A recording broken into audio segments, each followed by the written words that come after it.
Hello everyone. I'm going to be talking with you all about the most influential person in my life, Adele. No, not the 7-time Grammy Award-winning singer, though when she came out Rolling the Deep, it changed me. The Adele I'm referring to actually is my grandmother.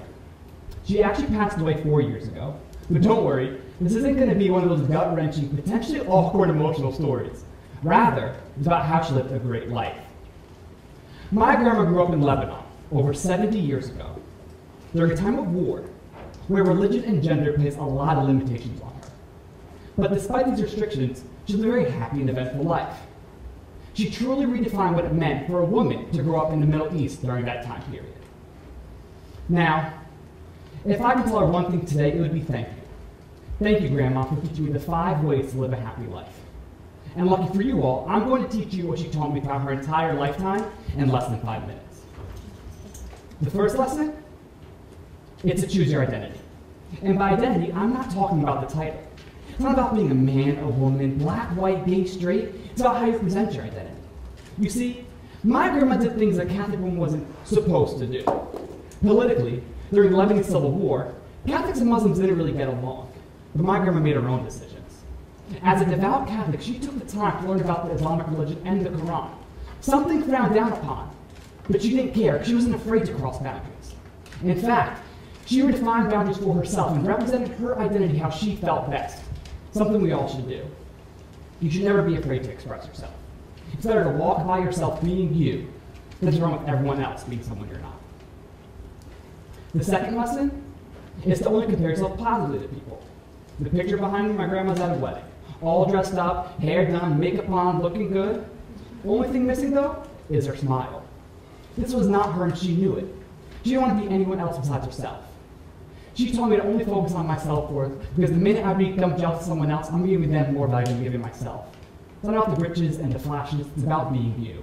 And once you're truly happy with yourself, you realize there's nothing to be jealous about. For example, a balloon should never be jealous of a hot air balloon. It's never going to be a hot air balloon. But nothing can compare to how someone feels when they get a balloon, right? Here you go, bud. See, he's smiling. And that's because the balloon is not just helium and plastic. It provides value. You all aren't just blood, bones, and tissue. You are people. So realize how valuable you are. The third lesson is to not let the environment control you. During the Lebanese War, things got so bad that women were told not to leave their homes for fear of being kidnapped. The issue, though, is that 4 of my grandmother's children, one of them being my father, served in the Lebanese army, and she was not the kind of person to be kept from her children. So, what she did was she dressed up as a man, covering her body head to toe in traditional Arabic clothing, putting on a deep voice, walking across town during a war to make sure her kids are all right. She did not let the environment stop her. She made the best of a very bad situation. The lesson here is to not let the environment stop you. Don't let anyone or anything stop you from doing what you love.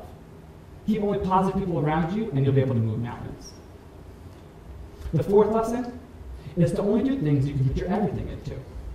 Now, in the picture behind me, that's my grandmother's farm. She grew almonds, cherries, and olives that she sold to local markets to make a living for her family. She put her heart, sweat, and tears into absolutely everything that she loved. Now, think about this to yourselves, please. When's the last time you did an organization you didn't really love? Or you joined a club that your friend wanted you to do? Rid yourself of anything inauthentic and only do things that truly embody the best of you. Once you do that, everything's worth it. Now, the last lesson, and definitely the most important, is that it's never the end until it's the end. Cancer consumed the later part of my grandmother's life, and the doctor said she was going to die. But she didn't. Then the doctor said she was going to die again. But she didn't. She kept fighting rather than being better, and she beat the odds. And though she did end up passing away from cancer, in my eyes, she sure as hell is a cancer survivor because of how hard she fought. It's important to look at the bigger picture here. If you ever feel like things are too tough or you're stuck in a corner, realize that there's always going to be a way, and life is too short to be anything but happy. Now, clearly, I'm growing up in a time very different than my grandmother, but it's important that I keep the 5 lessons, the 5 pillars she taught me as I live my life. And I think you all should do the same.